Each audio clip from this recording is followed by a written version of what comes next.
This is the rear bulkhead panel for the Triumph TR4 Surrey top model. The soft top model for the TR4s did not have this panel, certainly not embossed anyway. It was the three-piece unit which hid the hood frame cover underneath it. So this is purely for the Surrey top, and it's purely for the TR4s. The TR4A had a different bulkhead. It's all related to this corner here, which I'll get to. The panel itself is hardboard. It's cut on our CNC machine, so millimetre perfect each time. Has the pilot holes, as you can see, for fixing it, etc. Trimmed all the way around, and it's high frequency embossed on the front with the vertical weld line tool as per original specification.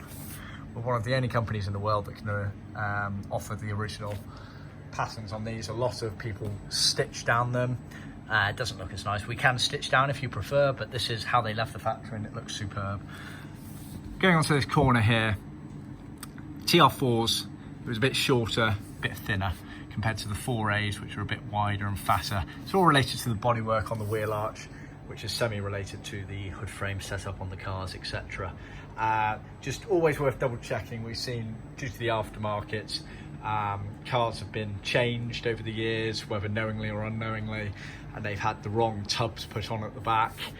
This will all affect this fit around here, so just bear that in mind. Send us some photos, some measurements, etc. We always want to make sure you don't end up with any surprises. Even experienced trimmers have come across these sort of issues before, and they don't necessarily know the ins and outs of the cars like we do, so they've started altering things, making changes which can affect other parts. So it's always best, give us all the information to start with, some photos, and we can guide you through the process. See our website for more details.